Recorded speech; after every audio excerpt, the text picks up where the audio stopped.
In today's video, I'm going to be showing you the construction of a new viaduct going across the layout.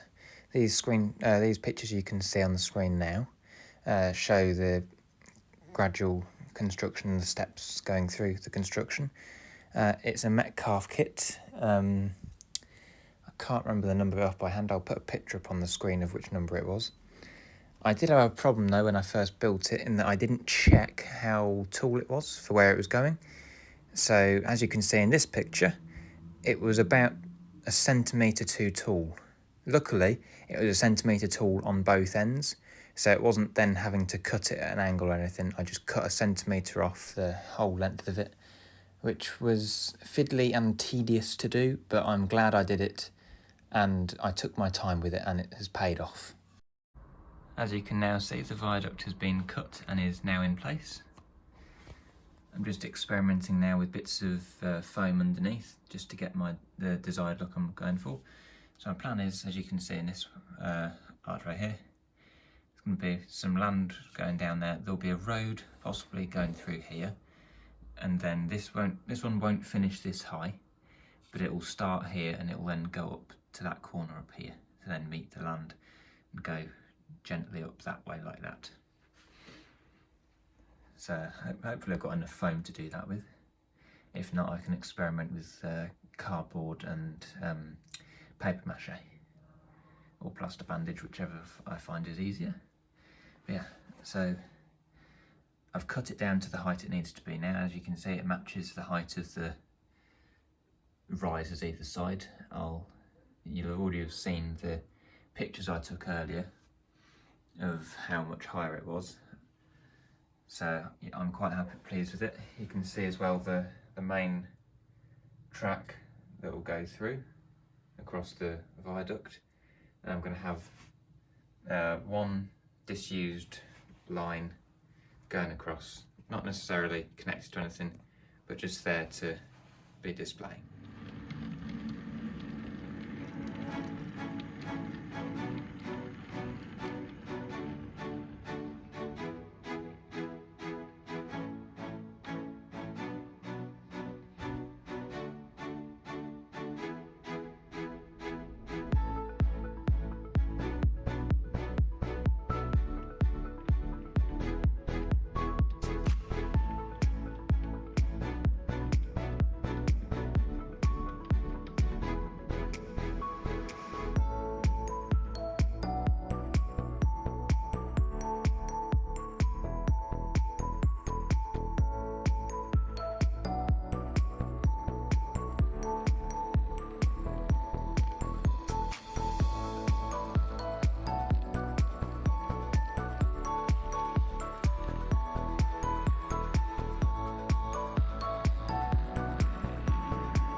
So as you will have seen from that running session and indeed the thumbnail of this video that you've just clicked on, I have a new loco. This is a Class 37 in triple grey livery. David Lloyd George number 37428.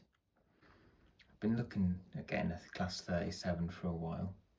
Originally I was going to get a British Rail green with the split head code boxes, but they haven't made, Grain Barrage haven't released one yet, so I decided I would go with a more modern one.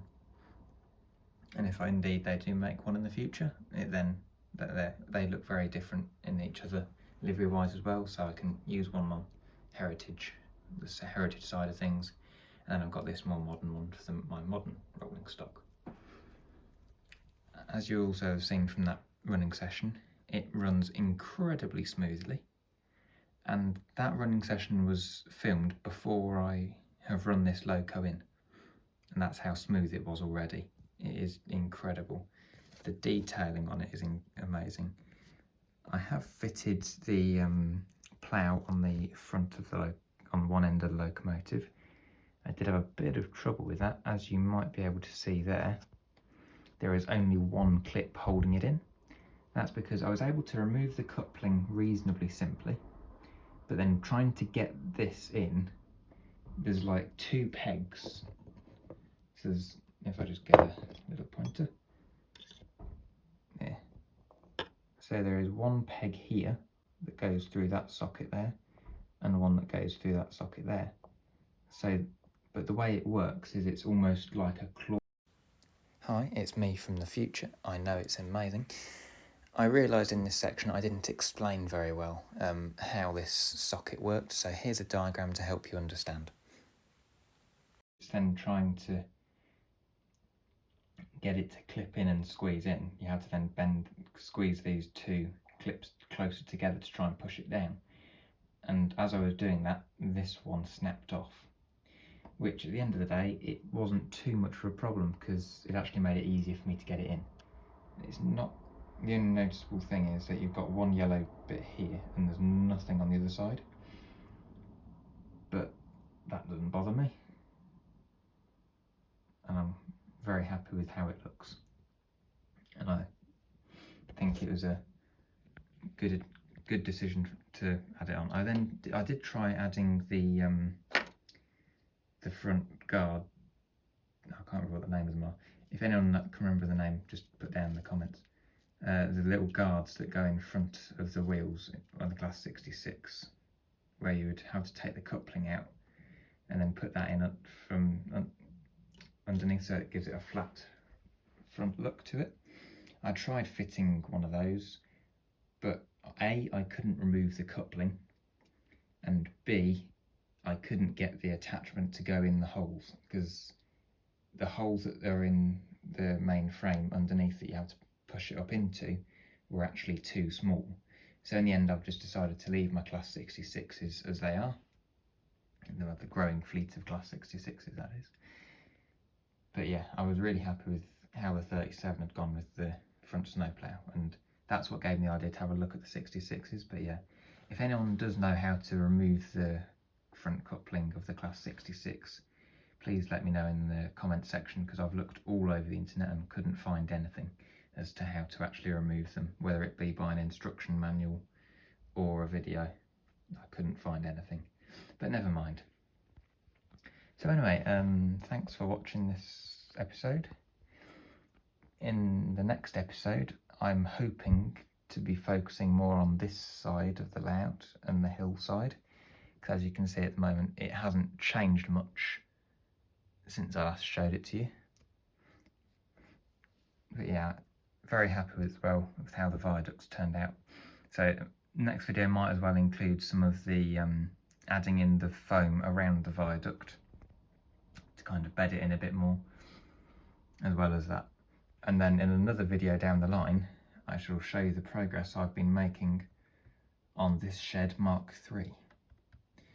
Now, I say Mark III, the Mark I shed was completely different to the one that you're looking at there.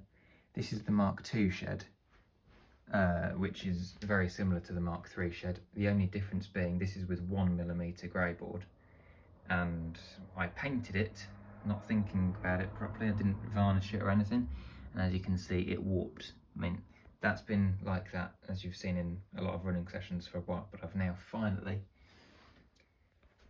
got a pile of grey board ready, cut up into the shapes, all ready to start just gluing it together. So as you can see, there's the back piece. The dimensions are very slightly different, but anyway, that's something that will be coming up in a future video as well. But if you have enjoyed, feel free to hit the like button and subscribe if you haven't already. And that's all for this week. I'll see you in the next one. Thanks for watching.